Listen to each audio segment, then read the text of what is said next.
Hi everyone, welcome to Reads Trends. ഇന്നത്തെ നമ്മുടെ recipe നല്ല അടിപൊളി ഒരു ബനാന കേക്കാണ്. പഴം വിളയിച്ചത് കൊണ്ട് ഉണ്ടാക്കിയൊരു കേക്കാണ്. നമുക്ക് റെസിപ്പിയിലോട്ട് പോവാം. ആദ്യമായിട്ട് ഞാനൊരു 2 നേന്ത്രപ്പഴം, നല്ല പഴുത്ത നേന്ത്രപ്പഴമാണ്, ഇതേപോലെ നമുക്ക് കട്ട് ചെയ്തെടുത്തിട്ട് നമുക്കതൊന്ന് ജസ്റ്റ് ഒരു പാനിലോട്ട് ഇട്ട് കൊടുക്കാം.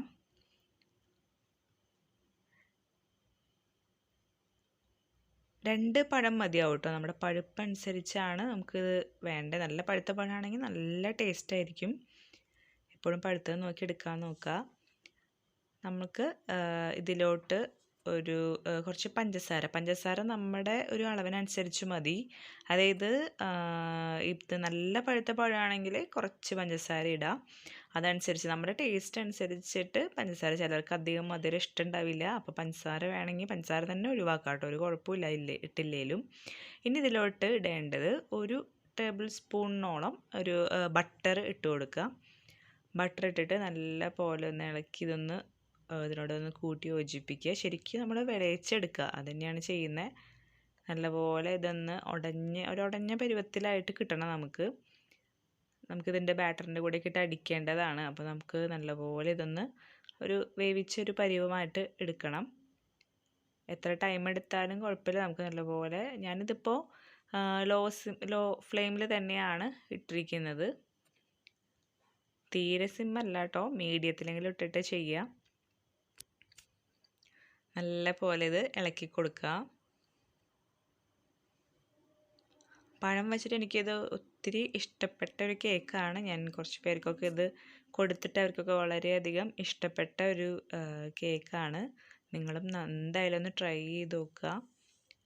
നമ്മുടെ പഴമൊക്കെ വല്ലാതെ പഴുത്ത് കഴിഞ്ഞിട്ട് നമ്മൾ കളയേണ്ട അവസ്ഥയൊക്കെ വരാറുള്ള ഒരു സിറ്റുവേഷനിലൊക്കെ ഇതിന് വേണ്ടി നമുക്കിത് എടുക്കാവുന്നതാണ്. നല്ല അടിപൊളി കേക്കായിട്ട് എടുക്കാമെന്ന് പറഞ്ഞാൽ അതൊരു ചില്ലറ കാര്യമല്ലല്ലോ.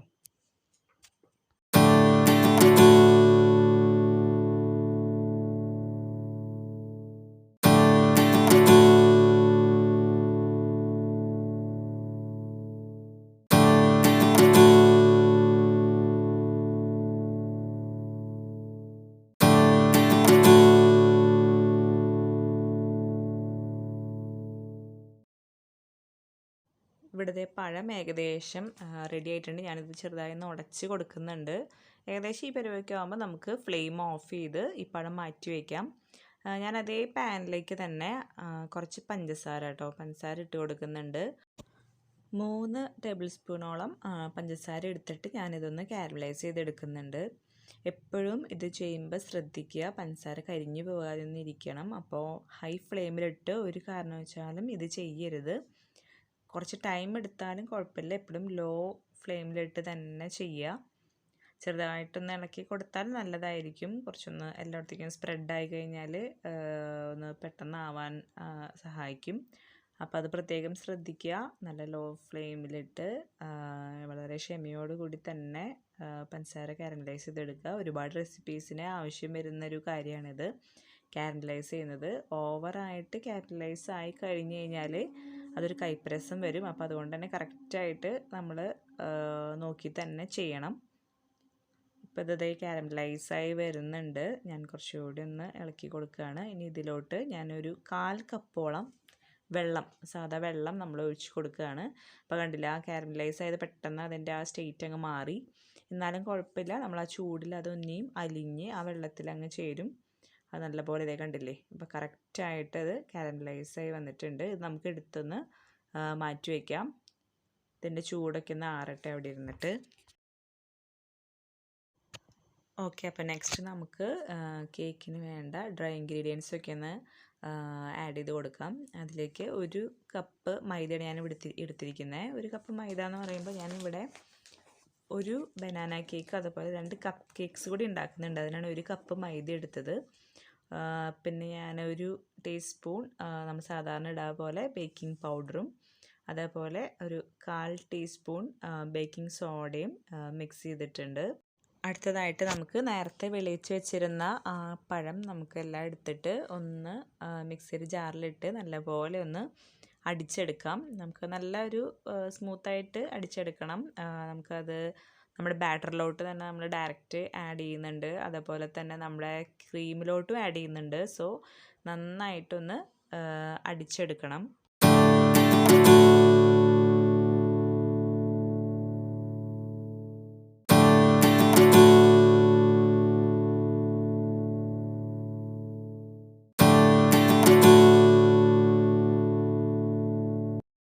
ഞാനിവിടെ ടേസ്റ്റ് ചെയ്ത് നോക്കിയപ്പോൾ എനിക്ക് കുറച്ച് മധുരം കുറവ് പോലെ തോന്നി. അപ്പോൾ അതുകൊണ്ട് ഞാനൊരു കുറച്ച് പഞ്ചസാരയും കൂടി ഇതിലോട്ട് ആഡ് ചെയ്യുന്നുണ്ട്. ഇതൊക്കെ ഓപ്ഷണലാണ്. നിങ്ങൾക്ക് ആവശ്യമുണ്ടെങ്കിൽ മാത്രം പഞ്ചസാര ആഡ് ചെയ്ത് കൊടുക്കുക. മധുരം ഇഷ്ടമല്ലെങ്കിൽ ഇത് ചെയ്യരുത്.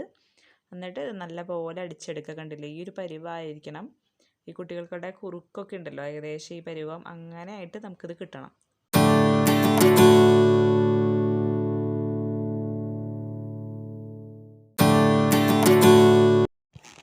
അടുത്തതായിട്ട് നമുക്ക് കേക്കിലേക്കുള്ള വെറ്റ് ഇൻഗ്രീഡിയൻസ് ഒന്ന് റെഡിയാക്കി എടുക്കാം. അതിനായിട്ടൊരു 3 കോഴിമുട്ട ഞാനൊന്ന് ബീറ്റ് ചെയ്ത് എടുക്കുന്നുണ്ട്.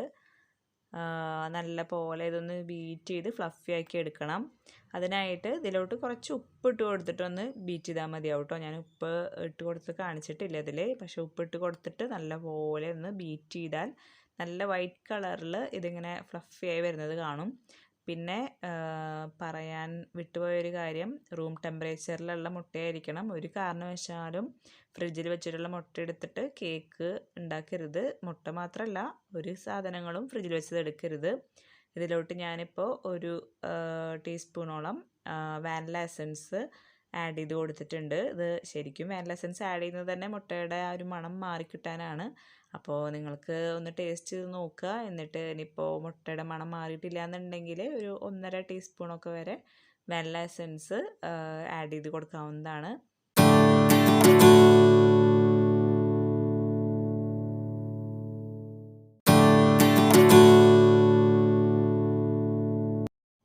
ഇതിപ്പോൾ നമ്മൾ നന്നായി ബീറ്റ് ചെയ്തിട്ട് ഇതിപ്പോൾ ഞാൻ മാറ്റി വയ്ക്കുകയാണ്.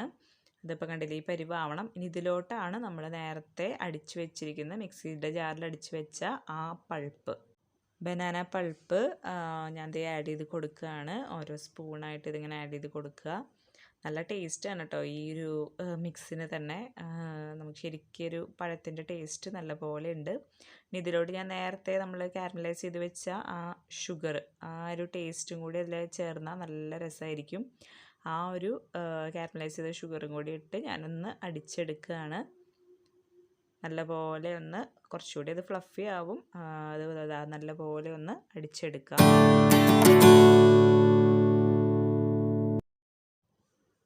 അടുത്തതായിട്ട് നമ്മൾ ഈ ഡ്രൈ ഇൻഗ്രീഡിയൻസും വെറ്റ് ഇൻഗ്രീഡിയൻസും ഒന്ന് മിക്സ് ചെയ്ത് കൊടുക്കുകയാണ്.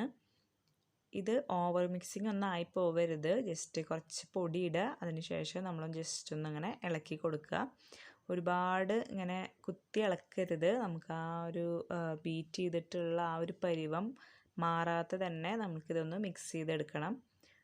നേരത്തെ ഞാൻ പറയാൻ വിട്ടുപോയി, നമ്മൾ പൊടി ഡ്രൈ ഇൻഗ്രീഡിയൻസ് എടുക്കുമ്പോൾ ഒന്ന് അരിച്ചെടുക്കണേ ഒരു 3 തവണയെങ്കിലും. എങ്കിലാണ് ഇതേപോലെ കണ്ടില്ലേ, ഇതിൽ തരികളൊന്നുമില്ല. ഇതേപോലെ നമുക്ക് ഈ ഒരു ബാറ്റർ ഈ ഒരു പരുവത്തിൽ നമുക്ക് കിട്ടും.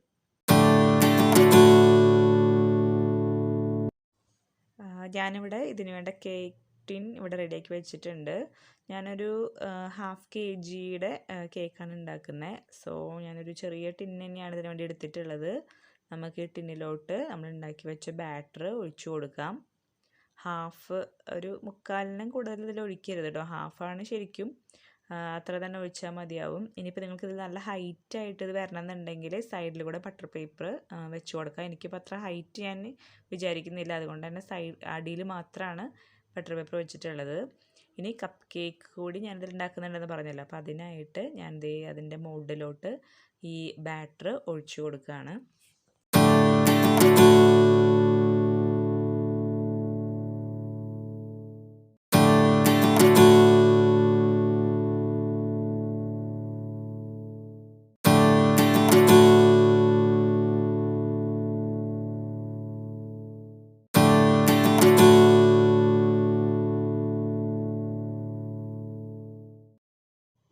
ഞാനിവിടെ ബാറ്ററൊക്കെ ഒഴിച്ചു കൊടുത്തു. ഞാൻ ഓവനിലേക്ക് വെച്ചു. ഓവൻ സെറ്റപ്പ് എല്ലാവർക്കും അറിയായിരിക്കും, ഞാൻ ഒന്നുകൂടിയും പറയുകയാണ്. 180 ഡിഗ്രിയിൽ 10 മിനിറ്റ്സ് ഞാൻ പ്രീ ഹീറ്റ് ചെയ്തിട്ട് ഒരു 150 ഡിഗ്രിയിൽ നമ്മളൊരു 20 മിനിറ്റ്സ് കേട്ടോ, അതിൽ കൂടുതലൊന്നും കേക്ക് വെക്കരുത്. ഈ കപ്പ് കേക്ക്സിന് അത്ര ടൈമും വേണ്ട, ഒരു 10 മിനിറ്റ്സ് ഒക്കെ കഴിയുമ്പോൾ തന്നെ കപ്പ് കേക്ക് റെഡിയാവും. അതേ കണ്ടില്ലേ, ഇപ്പോൾ ഞാൻ കപ്പ് കേക്ക്സ് ആദ്യം എടുത്തു, കാരണം ഞാൻ ഒരുമിച്ചാണല്ലോ വെച്ചത്. അപ്പോൾ കപ്പ് കേക്ക് ഓൾറെഡി റെഡിയായി, അപ്പോൾ ഞാനത് എടുത്തു. നല്ല കപ്പ് കേക്ക് അതിൻ്റെ പരിവ് നന്നായി വന്നിട്ടുണ്ട്. ഇത് കണ്ടില്ലേ, ഇതേപോലെ നമുക്കിത് കിട്ടും. ഇനി മെയിൻ കേക്ക് ഇപ്പോഴും ഓവനിൽ ഇരിക്കുകയാണ്. നമുക്കത് ഒരു 20 മിനിറ്റ്സ് ഒക്കെ കഴിഞ്ഞിട്ട് നമുക്കത് നോക്കാം.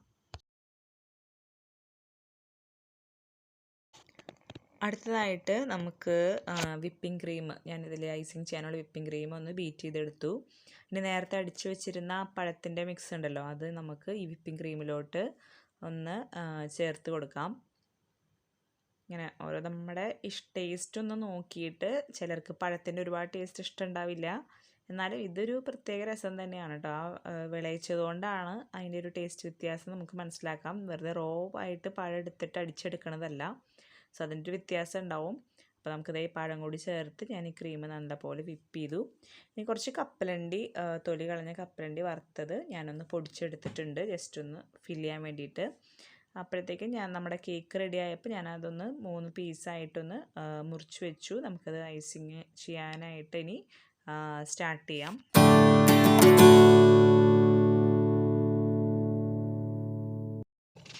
ഞാനത് കേക്ക് ട്രേയിൽ ഞാൻ റൗണ്ട് ടേബിളിൽ വെച്ച് ഇതാ ഐസിങ് ചെയ്യാനുള്ള നമ്മൾ വിപ്പിംഗ് ക്രീം ആദ്യം താഴെ നിന്ന് വെച്ച് കൊടുത്തു. അതിനുശേഷം നമ്മൾ ഫസ്റ്റ് ലെയർ വെച്ചു. അത് നമ്മൾ നീങ്ങാതിരിക്കാൻ വേണ്ടിയിട്ടാണ് താഴെ ആ ക്രീം വെക്കുന്നത് കേട്ടോ. അതിനുശേഷം ഇത് ഞാൻ സാധാ ഷുഗർ സിറപ്പാണ്. ഷുഗർ സിറപ്പ് ഞാൻ ചെയ്യുന്നതിന് മുമ്പ് കാണിച്ചിട്ടുണ്ട്, അത് ഞാൻ വീണ്ടും റിപ്പീറ്റ് ചെയ്യാത്തത്. പഞ്ചസാര വെള്ളം കൂടി ചേർത്ത് നമ്മളൊന്ന് ചൂടാക്കി നല്ലൊരു സിറപ്പാക്കി എടുക്കുന്നതാണ്. ഇത് ഇത്തിരി കട്ടിയിലുള്ളൊരു ഷുഗർ സിറപ്പാക്കിയിട്ടാണ് ഞാൻ എടുത്തിരിക്കുന്നത്. അതിന് മുകളിൽ നമ്മുടെ ബനാന വെച്ചിട്ടുള്ള ബനാന ക്രീം നമ്മളതിന് മുകളിൽ ജസ്റ്റ് ഒന്ന് തേച്ച് കൊടുക്കുന്നുണ്ട്. അതിന് മുകളിലായിട്ട് നമ്മൾ നേരത്തെ എടുത്തു വെച്ച ബനാന പൾപ്പ് നന്നായി അടിച്ചു വെച്ചിരിക്കുന്ന ആ ഒരു മിക്സ് നമുക്ക് ഇതിന് മുകളിലോട്ട് ഇങ്ങനെ ഇട്ട് കൊടുക്കാം. എല്ലായിടത്തും ഒരു ബനാനയുടെ ഒരു ടേസ്റ്റ് ആയിരിക്കും ഇതിൻ്റെ ക്രീമിലായാലും സ്പോഞ്ചിലായാലും. ഇനി ഇതിലേക്ക് നമ്മുടെ പൊടിച്ചു വെച്ച ആ കപ്പലണ്ടിയുടെ കുറച്ചൊന്ന് ഇട്ട് കൊടുക്കാം. ഒന്ന് കടിക്കാനുള്ള ടേസ്റ്റ് നല്ല അടിപൊളിയായിരിക്കും. ഇനി നമ്മൾ നെക്സ്റ്റ് ലെയർ ഇതിന് മുകളിലോട്ട് വെച്ച് കൊടുത്തു. ഇനി ഇതിന് മുകളിലേക്ക് നമ്മൾ ഷുഗർ സിറപ്പ് ഒഴിച്ചു, നല്ലപോലെ ഒന്ന് പരത്തി കൊടുക്കുക. പിന്നെ നമ്മുടെ ക്രീം അതിന് മുകളിൽ അപ്ലൈ ചെയ്യാം. അപ്ലൈ ചെയ്തെടുത്തതിന് ശേഷം നമ്മുടെ ബനാന, ഇത് ഞാൻ അടിച്ചെടുത്തതല്ല, അടിക്കാതെ ഞാൻ കുറച്ച് മാറ്റി വെച്ചിട്ടുണ്ടായിരുന്നു, ജസ്റ്റ് ഒരു ടേസ്റ്റ് ഡിഫറൻസിൻ്റെ ഒരു ലെയറിൽ മാത്രം. അതാണ് ഞാനിവിടെ ഇട്ട് കൊടുത്തത്. അതിന് മുകളിൽ വീണ്ടും നമ്മുടെ കപ്പലണ്ടി പൊടിച്ചതിട്ടു. ഇനി ലാസ്റ്റ് ലെയർ നമ്മൾ അതിന് മുകളിലായിട്ട് വെച്ച് കൊടുത്തു, ഷുഗർ സിറപ്പ് ഇട്ടു. ഇനി നമുക്കതിന് മുകളിൽ വീണ്ടും ക്രീം വെച്ചൊന്ന് ഐസിങ് ചെയ്തെടുക്കാം.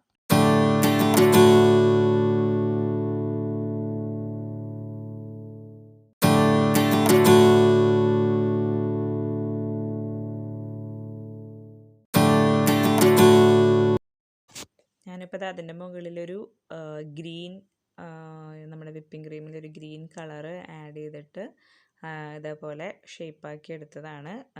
നമ്മുടെ നോസിൽ ടിപ്പിൽ ചുമ്മാ ഒന്ന് ചുറ്റിച്ചെടുത്തിട്ടേ ഉള്ളൂ കേട്ടോ. മൊത്തം ഭയങ്കര ഡിസൈനൊന്നും ചെയ്തിട്ടില്ല.